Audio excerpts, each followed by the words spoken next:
अस्सलाम वालेकुम वरहमतुल्लाहि वबरकातुहू। आज मैं जिस टॉपिक पे बात करना चाहता हूँ वो टॉपिक हमारी बेसिकली नॉर्मल लाइफ से रिलेटेड बहुत ज़्यादा एक ऐसा क्वेश्चन हमारे जहन में है या आता है जिसका जवाब हम कोशिश करते हैं कि इस वीडियो के अंदर जान सकें कि एक इंसान की सबसे बड़ी लाइफ की जो रियलिटी है, हकीकत है, वो ये है कि इंसान की मौत मौत पर हक है। और इसी के साथ एक, अगर आप ये देखें कि इस दुनिया का आगाज़ किस तरह हुआ और उसके बाद इंसान की एक पैदाइश हुई और इंसान उसके बाद मर जाता है, तो ये सारी की सारी क्या हिस्ट्री है। अगर आप इस दुनिया के स्टार्ट की बात करें कि ये दुनिया का निज़ाम शुरू किस तरह हुआ और उसके अंदर अगर इंसान की बात की जाए, इंसान चलता फिरता है, तो हम ये कहते हैं कि इंसान के अंदर रूह है जिस वजह से वो चल फिर सकता है, बात कर सकता है। जब उसके अंदर से रूह निकल जाती है तो फिर उसके बाद ना वो चल सकता है, ना वो बात कर सकता है, ना वो बोल सकता है, ना वो खा सकता है, ना वो पी सकता है। तो ये रूह क्या है, इस चीज़ को भी देखेंगे। अब दुनिया का आगाज़ अगर देखें तो साइंसदान इस बारे में बात की करते हैं कि एक बिग बैंग थ्योरी के नाम से एक थ्योरी प्रेजेंट करते हैं। वो ये कहते हैं कि एक बिग बैंग हुआ, यानी एक बड़ा सा धमाका हुआ और उस धमाके के अंदर, धमाके की वजह से ये पूरी की पूरी दुनिया एक अरेंज्ड फॉर्म के अंदर आ गई। सूरज से सारी की सारी चीज़ें हटी और सियारों का निज़ाम एक कायम हो गया। और उसके बाद वहाँ पे इस दुनिया, उस सियारों के अंदर एक दुनिया है जिसे अर्थ का नाम देते हैं, और वहाँ पे जो है वो एक ज़िंदगी का क़याम अमल में आया। लेकिन ये बात अगर आप इस चीज़ को अल्लाह रब्बुल इज़्ज़त या कुरान के रेफरेंस से देखें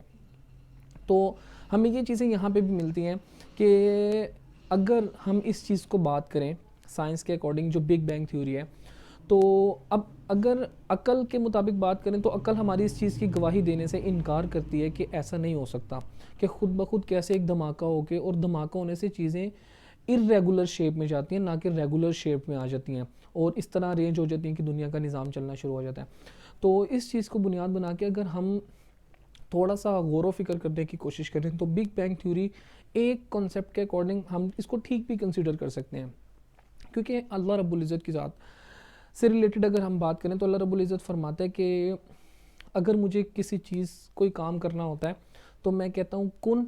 एंड देन फ़याकुन, वो हो जाता है। यानी अल्लाह रब्बुल इज़्ज़त की ज़ात को वो काम करना नहीं पड़ता, अल्लाह रब्बुल इज़्ज़त की ज़ात को सिर्फ कहना पड़ता है कि कुन हो जा और देन फ़याकुन, वो हो जाता है। तो सेम इसी तरह कि हमने, अगर आप नॉर्मल फिनोमिनाज देखें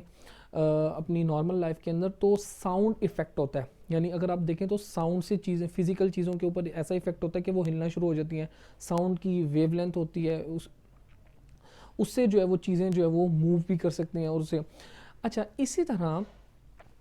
अगर अल्लाह रब्बुल इज़्ज़त के हवाले से बात की जाए, ये जो बिग बैंग थ्योरी है, तो हो सकता है इस तरह हुआ हो कि अल्लाह रब्बुल इज़्ज़त ने कहा हो कुन, और वो कुन आवाज़ की फ्रीक्वेंसी इतनी ज़्यादा हुई है कि वो एक निज़ाम, इस तरह एक धमाका हुआ और उस धमाके से जो है वो ये एक निज़ाम वजूद में आ गया। ये एक छोटी सी आइडियोलॉजी है, इस आइडियोलॉजी से आपको इख्तलाफ भी हो सकता है, लेकिन एक छोटी सी आइडियोलॉजी कहा जा सकता है कि उस कुन आवाज़ की फ्रीक्वेंसी से ये एक धमाका हुआ हो और उस धमाके से जो है ये सारा का सारा निज़ाम वजूद में आ गया हो।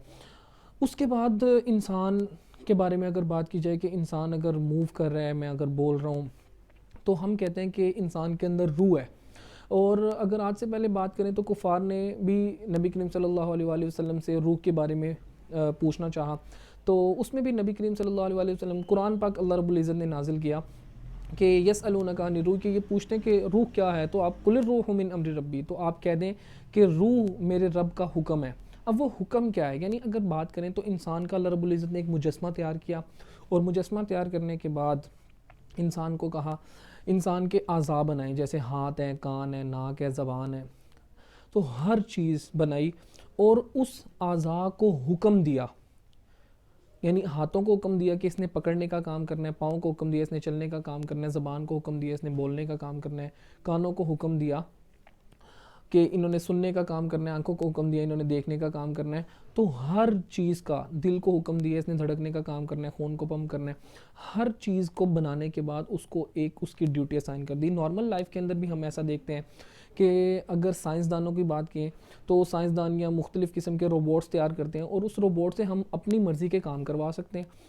यानी हम कहते हैं हमने ये रोबोट तैयार किया, इससे हम ये काम करा सकते हैं, ये काम करवा सकते हैं, ये काम करवा सकते हैं। तो इसी तरह अल्लाह रब्बुल इज़्ज़त ने इंसान का मुजस्मा तैयार किया और अज़ा को मुख्तलिफ़ किस्म के काम असाइन कर दिए कि हाथों का काम पकड़ना है। अल्लाह रब्बुल इज़्ज़त ने हुक्म दिया कि हाथ पकड़ने का काम करेंगे, ज़बान बोलने का काम करेगी, कान सुनने का काम करेंगे। जब तक अल्लाह का हुक्म होगा उस वक़्त तक तो ये चीज़ें सारी की सारी काम करेंगी। जैसे ही अल्लाह रब्बुल इज़्ज़त इनको हुक्म देगा कि अब काम नहीं करना, तो हम कहेंगे हमारी बॉडी में जो अल्लाह के हुक्म से ये अज़ा हिल रहे थे, ये अपने काम कर रहे थे, अब अल्लाह का हुक्म नहीं रहा। तो अब अल्लाह का हुक्म ख़त्म होने के बाद ऐसा होता है कि हमारी चीज़ें जो है वो हमारे अज़ा काम करना छोड़ देते हैं। तो हम कहते हैं इंसान के जिस्म से रूह निकल गई, यानी अल्लाह का जो हुक्म था अज़ा को काम करने का अब वो बाकी नहीं रहा, अल्लाह ने वो हुक्म वापस ले लिया। तो ये एक छोटी सी इन्फॉर्मेशन थी जो मैं चाह रहा था कि आप लोगों से शेयर की जाए। अगर आपको ये चीज़ें ये इन्फॉर्मेशन अच्छी लगी तो इसको आगे शेयर करें अपने दोस्तों के साथ। तो होप कि आपको पसंद आई होगी and thank you so very much.